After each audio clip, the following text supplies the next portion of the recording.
Hey, it's me, MLB. Here is chapter 12 of Future, and this one is titled Mystery. On the way home after Mother's group, curiosity got the better of Kaminari, and he asked Kirishima about the chick at the back of the class. Who? Kiri asked. He never really cared who was at the class. He wasn't there for the other women. He was only there for his baby girl, and for her to have fun playing with the other babies. You know, emo chick that brushed me off? Kaminari laughed hollowly, trying to hide the fact that his ego had been bruised a little by the girl's response to him. Oh, her, Kirishima said with a chuckle. I don't know, dude. I've seen her there before, but I've never actually said more than hello to her. She just sits at the back quietly, and I've never really asked why. I just get the feeling she doesn't want to talk. Well, you got that right, Kaminari mumbled, kicking a rock as they walked home. I think you're trying too hard, Kiri piped up. Stop trying to forcefully find a girl. You need to just be happy in yourself, and she'll come, he said. Kaminari snorted playfully.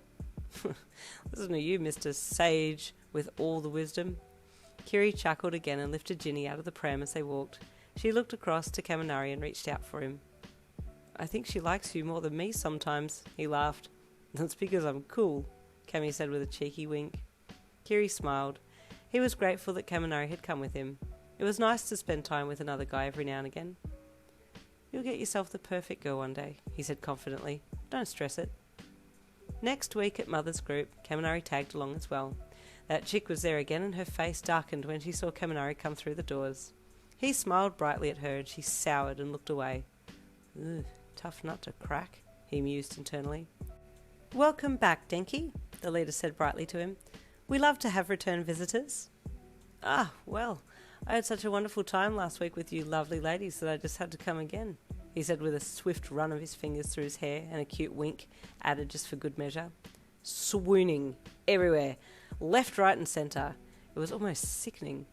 All the women fell for it and you could almost see the heart-shaped eyes beating at him. He was loving it.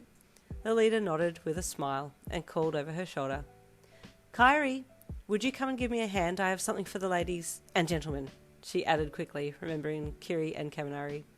The quiet chick in black, who had been hiding in the shadows, hopped up and walked over to the leader.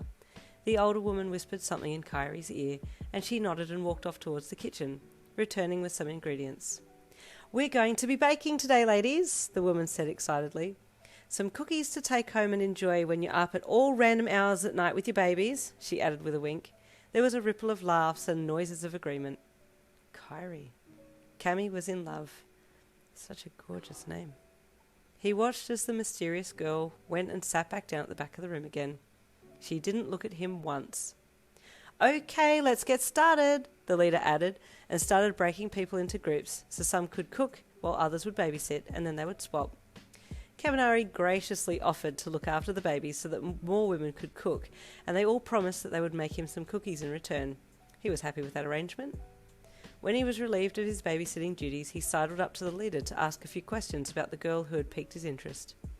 Hey, so, that girl who's hiding in the shadows? He asked casually, nodding towards Kairi. Ah, Kairi, the woman said with a smile. She's had a rough trot, so go easy on her. What happened? She got caught smoking weed in the school bathrooms and got expelled? He said with a chuckle. The woman's face darkened. That's my younger sister, and no, it's worse than that. That was a careless thing to say, Denki. I'm disappointed that you would say something like that. Kami was a bit taken aback by the change in mood of this woman. Clearly she was protective of her younger sister, and he had crossed the line. Whoa, I'm sorry, Kaminari said quickly. I was out of line. I'm sorry, please forgive me. The woman just gave him a grunt and a side glance and moved away, helping another lady with her mixing.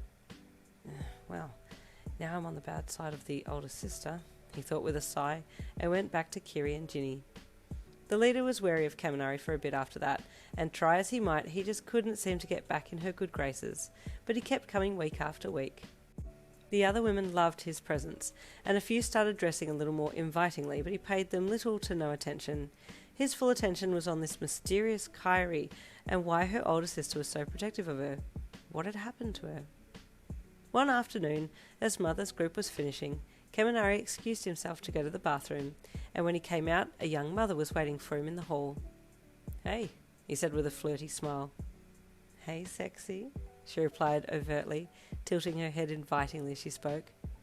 So I was wondering what you're doing later, she quizzed him, walking up to him and placing a hand on his chest to adjust his top before removing her hand and pressing her breasts against him, one hand on his hip as she pulled her body against his. Whoa, easy, he breathed, taking a step back. You're getting pretty close there, lovely. Oh, am I? She said in a flirty tone, feigning innocence. Sorry about that. All the danky stands are about to throw hands. It's okay. It's all right. You'll have to wait for the next chapter to see what happens. See you tomorrow.